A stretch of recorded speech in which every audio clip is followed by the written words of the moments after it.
Está preso no presídio de Lagoa Santa Leandro Caldeira Alves Pereira, tatuador do estúdio Tatu Reg, na Savassi, que fica aqui na Savassi, na região centro-sul da capital, que foi denunciado por dezenas de mulheres por abuso sexual. Leandro estava foragido desde a última quinta-feira e foi encontrado em um condomínio de luxo na cidade da região metropolitana. Esta mulher, que prefere não se identificar, está entre as 15 vítimas que denunciaram o tatuador Leandro Caldeira Alves Pereira, de 44 anos. Em 2016, ela foi ao estúdio do tatuador para colocar um piercing. Ele acabou sugerindo uma tatuagem nas costas e foi a partir desse momento que começou o assédio. Eu deitei e aí foi nesse momento, quando eu deitei, ele fez a tatuagem de costas, basicamente, então assim, já era um posicionamento errado, né? Ficou minha face muito perto da virilha dele. E aí foi quando eu também senti o membro dele, que eu acredito que estava ereto. Me senti desconfortável, mas eu imaginei também que assim, era uma coisa necessária para ele estar exercendo a função dele, né, de tatuador, de trabalho, e me mantive meio que coagida mesmo, porque fiquei sem saber o que eu falaria, né? Ela não voltou mais ao estúdio. Outra vítima é esta mulher, tatuada por Leandro em 2011. No momento em que ele foi tatuar o meu braço, ele colocou a minha cabeça no colo dele. Eu achei esquisito no início, mas depois eu pensei, será que é porque ele está sem posição para poder tatuar e tudo mais? Só que depois ele começou a fazer uns movimentos e ele estava com os órgãos genitais eretos, e aí eu tava constrangida, mas eu não queria ter nenhuma desavença, nem brigar na hora. Primeiro porque eu tava sozinha.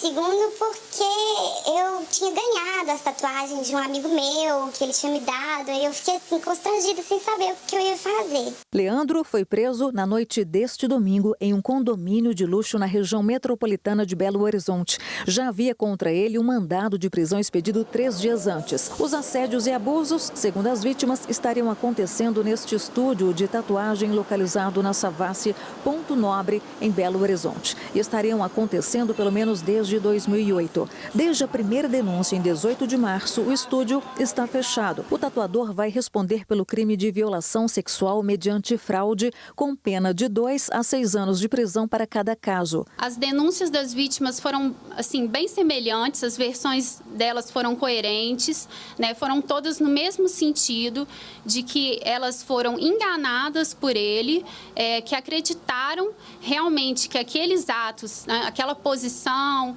que elas eram submetidas, ou aquele toque íntimo que ele cometeu, era necessário para a confecção do desenho da tatuagem. Ainda de acordo com a Polícia Civil, outras 3 vítimas, além das 15 que já formalizaram as denúncias, serão ouvidas nos próximos dias. As denúncias surgiram depois que a professora e ativista Duda Salabert fez uma enquete na internet sobre o medo de tatuar com profissionais homens. Mais de 100 mulheres relataram casos de assédios sofridos em estúdios de tatuagem. Quase metade era referente ao tatuador em Belo Horizonte. Se encorajem, faça a denúncia, porque muitas mulheres saíram dessa situação de assédio achando que eram culpadas, achando que era exagero da mente dela, e depois elas viram que não era exagero, que elas não são culpadas, elas são vítimas. E há uma estrutura social, né, de apoio às mulheres para encorajá-las e, de fato, fazer cumprir justiça. Por isso que é importante a denúncia formal, ligar 180, procurar a Delegacia das Mulheres, porque lá elas vão ser acolhidas, aparadas e os culpados vão ser investigados. A polícia procura por 2 homens suspeitos de incendiar um ônibus na noite desse domingo no bairro Vila São Paulo, em Contagem, na Grande BH. Segundo a polícia, os suspeitos teriam dito ao motorista que eram detentos da penitenciária Nelson Gria. Nós vamos conversar agora com a nossa repórter Luciana Viana, que tem as informações. Boa noite, Luciana. Boa noite, Nácia. Boa noite a todos. Esse crime foi na noite de ontem, não é? Domingo, lá na Vila São Paulo. 2 homens encapuzados deram a ordem para um motorista de 52 anos da linha 2035 parar parar ali o ônibus, né? O ônibus que faz o itinerário Cidade Industrial, centro de Belo Horizonte. Eles estavam armados, encapuzados, transportando um galão de gasolina. A dupla mandou o motorista descer, não deixou sequer que ele pegasse o celular e os documentos mandou ele correr. Inácio, e atearam fogo no veículo. Esse que a gente está vendo aí, sobrou só a carcaça, né? Apesar do susto, ninguém ferido, mas o prejuízo fica por conta da empresa, pois um ônibus desse aí não custa menos de R$450 mil e não há seguro para esse tipo de sinistro. A população também sofre porque fica com menos um coletivo circulando. A gente ouve agora, Inácia, o assessor do Setra, que é o Sindicato das Empresas de Transporte de Belo Horizonte Região, o Roberto Lemos, que fala sobre esse assunto. A gente espera que a justiça, né, que seja implementada uma lei no sentido de tornar esses atos como atentado terrorista, para que a gente tenha uma efetividade maior nos resultados, nas apurações. É um ônibus a menos que vai circular na linha 2035. Os usuários daquela localidade, daquela linha, vão ter um prejuízo no quadro de horário. O quadro de horário vai aumentar, vai ter que aguardar mais tempo nos pontos de ônibus, no ponto final, nas filas. Esse ônibus não será reposto de imediato, até porque é muito complicado e o sistema precisa se reestruturar novamente para que esse ônibus volte a circular. Pois é, naquele momento, os dois suspeitos disseram que eram detentos da Nelson Grig e a Polícia Civil já investiga a motivação desse crime. Está em busca, né, tentando identificar esses dois suspeitos. Inácia. Luciana, fica com a gente mais um pouquinho, porque nós temos um outro assunto para tratar com a nossa repórter, que é o seguinte. Uma notícia envolvendo um idoso, né, de 74 anos, que foi preso na manhã de hoje, suspeito de importunar sexualmente uma mulher dentro de um coletivo aqui na capital. Quais são os detalhes, Luciana? Inácia, foi no ônibus suplementar 31 na manhã de hoje, no momento em que ele passava pela Avenida Perimetral, lá na região da Vila Pinho. Não só a passageira, mas também outros passageiros que estavam ali perto perceberam esse idoso de 74 anos encoxando e esfregando, enfim, as partes íntimas na passageira. Imediatamente o motorista foi acionado, ele viu um grupo ali de policiais, enfim, guardas municipais, acionou aquele grupo e imediatamente o grupo parou o ônibus e foi deter o idoso, que ainda tentou fugir, viu, Inácia? Mas não conseguiu, não. Agora ele vai responder por isso, importunação sexual. Prisão exemplar, né, Luciana? Exatamente. Obrigada pelas informações, viu? E trazendo agora para você outras notícias que se destacaram nesta segunda-feira e também no final de semana. A passageira de uma moto morreu na tarde de hoje após ser atingida por um veículo no bairro Barroca, região oeste da capital. De acordo com a PM, o motorista realizou uma manobra proibida na Avenida Amazonas e causou o acidente, arremessando os dois ocupantes da moto. O veículo também atingiu um poste. Denúncia anônima leva a PM a apreender 381 quilos de maconha na madrugada de hoje no anel rodoviário na Grande BH. O motorista de um aplicativo é suspeito de fazer o traslado entre a capital e Joatuba para buscar drogas. 2 pessoas foram presas e um suspeito conseguiu fugir. Outro carregamento de drogas com 247 quilos de pasta base de cocaína foi apreendido pela PM dentro de uma aeronave no Triângulo Mineiro nesse domingo. O avião fez um pouso forçado em uma fazenda de Campo Florido. O proprietário achou estranho e chamou a polícia. Piloto e passageiro foram presos e encaminhados para a Polícia Federal de Uberaba. Já está sendo investigada a queda de um avião de pequeno porte em Guapé, no sul de Minas. 2 pessoas morreram. A aeronave de modelo experimental caiu na tarde de sábado durante um evento de aviação quando fazia acrobacias. Já estão na África os bombeiros mineiros que participam da primeira missão internacional da corporação. Os agentes que atuaram nos resgates às vítimas de Brumadinho vão ajudar na cidade de Beira, em Moçambique, atendendo vítimas do ciclone Idai por 2 semanas. 4 pessoas morreram em acidente entre carreta e carro na BR-040 em Congonhas, na região central de Minas, nesse final de semana. Segundo o Corpo de Bombeiros, o motorista disse que perdeu o freio e invadiu a pista contrária, batendo no carro. Os mortos são da mesma família, pai e filhos de 6 e 13 anos e ainda a sogra. A mãe das crianças foi levada em estado grave para o pronto-socorro João 23. Os motoristas mineiros ganharam mais algumas semanas para pagar a guia de licenciamento do veículo.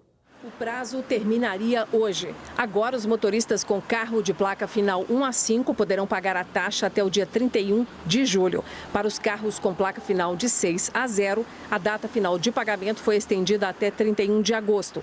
Segundo o Detran Minas, mais de 5 milhões de veículos ainda estão sem o certificado de licenciamento de veículo pago aqui no estado. Os proprietários que não quitarem a taxa e forem flagrados dirigindo com a documentação irregular a partir de 31 de agosto, terão pontos registrados na carteira e pagarão multa. A falta do licenciamento acarreta uma multa já de R$ 294, 7 pontos na carteira, que é uma falta gravíssima, e remoção do veículo. Defensoria Pública de Minas Gerais monta atendimento fixo em Brumadinho para tirar dúvidas das famílias que foram atingidas pela lama da barragem da Vale e para protegê-las de realizar negociações injustas. Até o momento, 217 mortes já foram confirmadas, 84 pessoas ainda estão desaparecidas. O trabalho de atendimento às vítimas ganha agora um endereço fixo.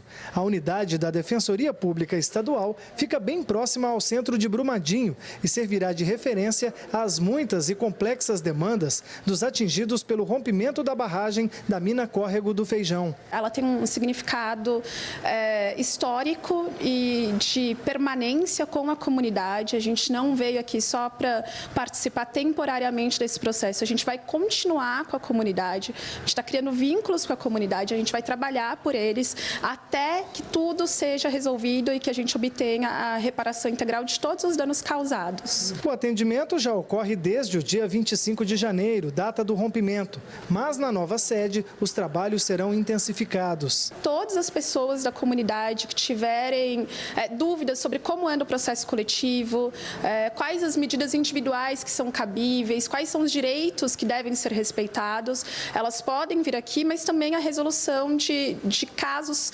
práticos, por exemplo, inventário das pessoas que perderam a vida, outras medidas judiciais. Há crianças, muitas crianças, infelizmente, que perderam o pai ou a mãe, até em alguns casos ambos, e precisam de uma documentação de guarda, ou precisam de uma orientação de como conseguir um aluguel social, como que elas fazem para obter a documentação de vistoria da Defesa Civil, qual que é essa avaliação, qual que é o direito, qual é o canal. A Defensoria Pública está aqui para isso. Esta unidade da Defensoria Pública de Minas Gerais vai funcionar de segunda a sexta, das 8 da manhã às 5 da tarde. Mas, mesmo tendo um ponto fixo, os defensores vão continuar visitando as comunidades afetadas para saber como está a vida das pessoas. Enio perdeu a irmã que trabalhava no escritório da mineradora. Depois da dor de enterrá-la, a busca agora é de regularizar a documentação. Hoje ele veio buscar um alvará para ter acesso à conta bancária da irmã. Você tem um lugar para você vir, para você conversar, para você ser bem atendido, sem dúvida que ajuda e muito. Mais facilidade, sem muita burocracia, né? Porque está muita coisa muito burocrática, então quanto menos burocracia, melhor, né? Pra gente. A vida tem que continuar, né? Porque não adianta, não tem nada que vai trazer de volta. A unidade será um ganho a mais na luta dos atingidos pela busca de direitos. Achei muito bom, né? Foi muito interessante, facilitou muitas coisas pra gente, resolve as coisas mais rápido. Para nós foi uma maravilha, graças a Deus, foi muito bom. 4 cidades mineiras tiveram simulados de emergência para ensinar moradores a agir em caso de rompimento de barragem nesse fim de semana. Os treinamentos foram convocados depois que baixou o nível de segurança das estruturas. Por volta das 3 da tarde deste domingo, carros de som começaram a circular pela cidade de Honório Bicalho para avisar sobre o simulado. Este é um simulado de rompimento de barragem. Paralisem suas atividades e sigam para os pontos de encontro. Atenção, este é apenas um simulado. Aos poucos, os moradores foram seguindo as placas indicativas da rota de fuga até chegar aos locais de treinamento.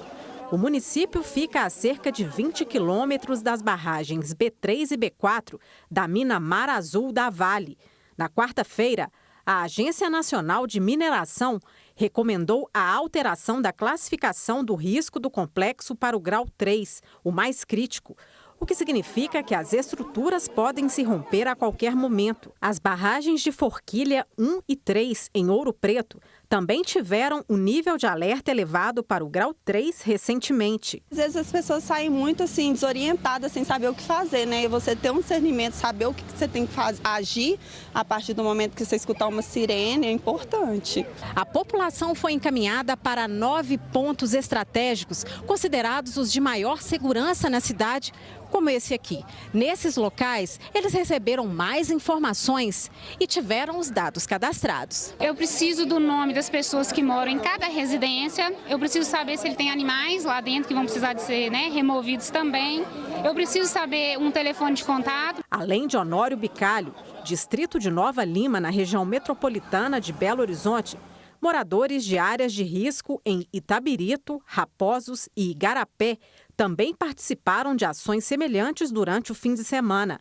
Yara mora em Honório Bicalho há 13 anos. Ela relata que vizinhos têm problemas de locomoção e teme que eles não consigam sair da área de risco em caso de acidente. Para quem é acamado, para quem tem um problema que é obeso, quem tem filhos pequenos, igual tem pessoas aqui que têm neném recém-nascidos, gêmeos, como que você sai com 2 meninos gêmeos correndo desesperados? A Defesa Civil fará novos treinamentos em locais públicos, como escolas e postos de saúde. Será feito um treinamento específico, pensando nas crianças e adolescentes, visto que também temos uma creche aqui. Já solicitamos da empresa 2 ônibus com pessoas treinadas que estarão nesses locais e, no caso de ruptura da barragem, essas pessoas terem tempo suficiente para sair e estar no ponto de encontro adequado e seguro.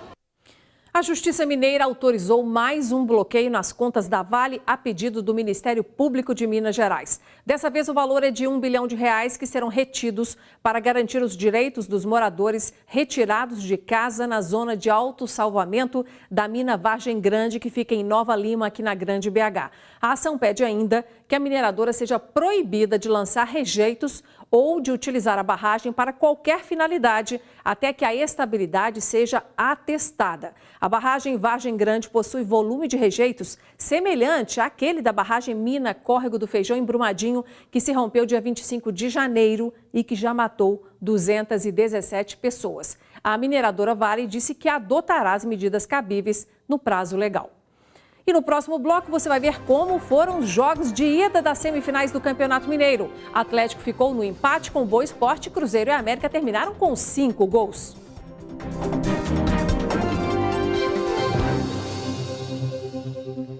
Quinze flanelinhas foram presos nesse domingo ali nas proximidades da Arena Independência, no bairro Horto, região leste de Belo Horizonte, onde América e Cruzeiro disputavam partida do Campeonato Mineiro.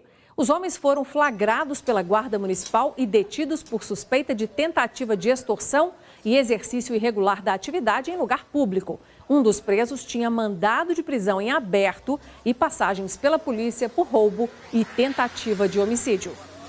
E o Cruzeiro vai levar uma vantagem para o segundo e último jogo da semifinal do Campeonato Mineiro com a vitória por 3-2 em cima do América. O destaque da partida foi o atacante Fred, que marcou os 3 gols da Raposa e se tornou aí o artilheiro do campeonato. O confronto no Independência começou com o Cruzeiro atacando mais. Marquinhos Gabriel foi o primeiro a arriscar, mas a finalização ficou na zaga do América. Mas o nome do jogo seria Fred.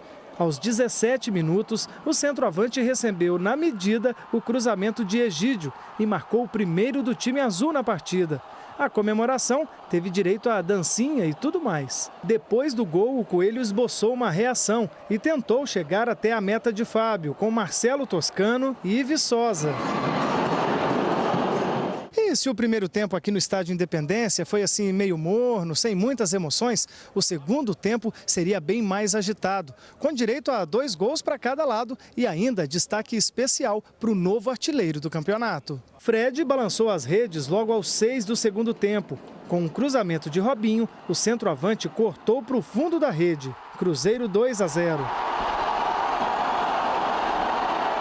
5 minutos depois, num escanteio, João Paulo é certeiro e a bola encontra a cabeça de Diego Jussani, que faz o primeiro do América. Mas, como eu disse, o nome do jogo seria Fred. Ele marcou o terceiro do Cruzeiro depois de receber a bola de Marquinhos Gabriel. Anote aí, Fred 3, América 1.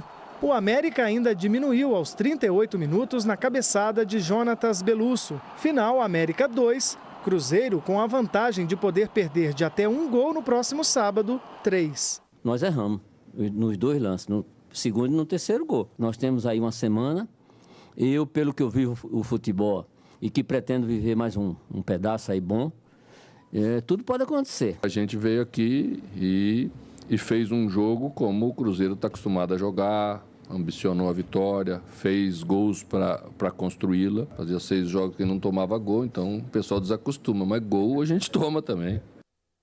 E o Atlético ficou no empate em 0-0 com o Boa Esporte em Varginha. O jogo foi marcado por intervenções do VAR. Que foi utilizado pela primeira vez no campeonato nesse domingo. Quem traz os destaques da partida é o repórter e comentarista André Salles. Boa noite, André. Boa noite, Nácia. Boa noite para todo mundo. André, pelos comentários dos torcedores nas redes sociais, fica claro que foi muito polêmica essa estreia do VAR, né? Agora me diga você, que é um especialista, os gols foram justamente anulados? Foram sim, Nácia. Sempre o futebol vai ser polêmico, é a estreia do VAR em campeonatos mineiros. A gente está vendo os lances aí e até a federação postou horas depois. O primeiro gol acabou sendo no início da jogada, né? Quando o Ricardo Oliveira recebe a bola, ele está à frente sim, ele finaliza e no rebote o Michael Bolt marca o gol. No segundo gol, o impedimento é do Michael Bolt, que faz o cruzamento. Esse é o primeiro gol. Então o Ricardo Oliveira, que faz a primeira finalização, é quem está impedido. No segundo gol, o Michael Bolt, que faz o cruzamento, estava impedido.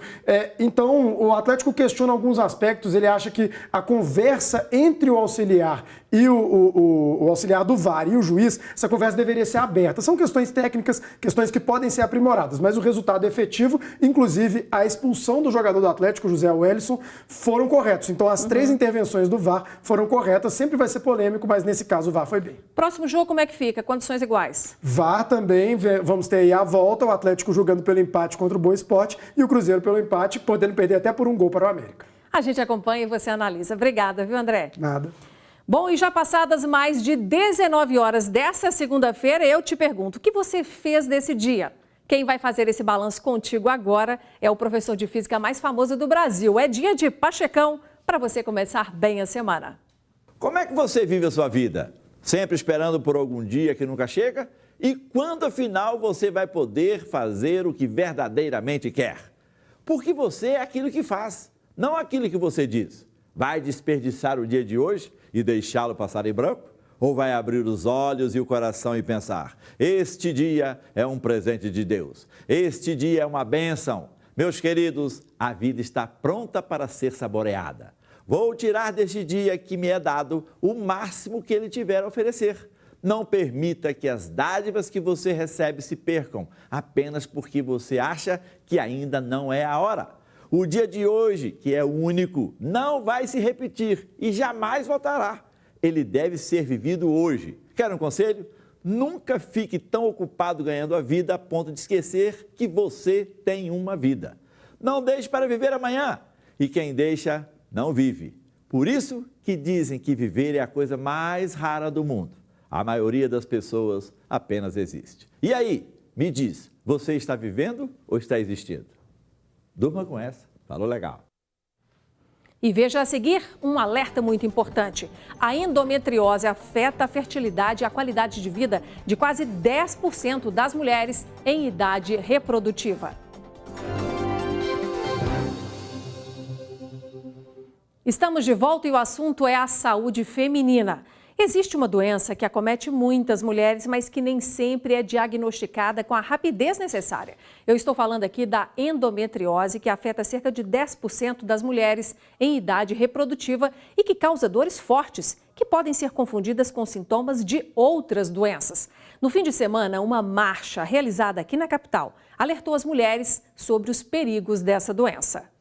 Karine sentiu dores terríveis durante 12 anos, principalmente no período menstrual. Depois de passar por 10 médicos, veio o diagnóstico: endometriose. Eu sentia muita dor nas cólicas, dores assim incapacitantes realmente de ter que ir para o hospital. Os médicos diziam que eu era muito nova para ter doença, negaram me pedir exames, mas a dor não é normal. Se você tem a dor, você tem alguma coisa. Então, você ter o diagnóstico é um alívio. Toda vez que a mulher menstrua, ela elimina o endométrio, um tecido que se acumula nas paredes do útero para sustentar um embrião em caso de fecundação do óvulo. A endometriose ocorre quando, na menstruação, uma parte do endométrio acaba se infiltrando na cavidade abdominal, gerando um processo inflamatório que pode afetar o funcionamento de órgãos nos sistemas reprodutor e digestivo. O diagnóstico e o tratamento são feitos por meio da videolaparoscopia, exame que permite ver a parte interna do abdômen e, se for necessário, retirar os focos da doença com o uso de laser. A endometriose atinge 1 em cada 10 mulheres. Normalmente causa dores fortes que podem ser confundidas com outras doenças, como no intestino, por exemplo. A endometriose também pode provocar infertilidade quando obstrui as trompas. A Kelly teve dificuldade para engravidar. A endometriose provocou um aborto espontâneo. A doença só foi descoberta depois de 18 anos, quando estava em estágio avançado e foi preciso uma cirurgia para retirar parte do intestino. É uma cirurgia que demorou 12 horas, tive que ficar no CTI, correndo o risco de usar a bolsa de colostomia, porque eu tive a retirada de 40% do intestino. Eu tive diagnóstico de pedra nos rins, pedra na vesícula, síndrome do intestino irritado, cheguei a internar para fazer uma cirurgia de pedra nos rins. Se eu tivesse um diagnóstico precoce, eu não teria passado por tudo que eu passei. Kelly se reuniu a outras mulheres que têm a doença para participar de uma marcha que aconteceu no mundo todo pela conscientização sobre a gravidade da endometriose. O objetivo é que ela seja reconhecida como um problema de saúde pública. Na capital mineira, o encontro foi na Praça da Liberdade. Vai facilitar as nossas pacientes os direitos legais. O direito a tratamento, por exemplo, direito a benefício do INSS, direito a afastamento de acordo com a lei manda. O quanto antes eu ter o diagnóstico precoce, eu vou oferecer o melhor tratamento para a nossa paciente. Sem atingir o quê? Órgãos nobres, por exemplo, a trompa. Isso pode levar a nossa paciente a ter o quê? Uma infertilidade, a problemas intestinais. Então é importante o diagnóstico, o quanto antes o diagnóstico precoce, exatamente para trazer esse benefício para a nossa paciente. Nosso jornal está se encerrando. Para você rever o conteúdo apresentado aqui, você acessa YouTube ou Facebook no nosso perfil TV Band Minas. Ficamos por aqui. Agradeço a sua atenção nesse comecinho de semana e amanhã eu te espero. Até lá e boa noite.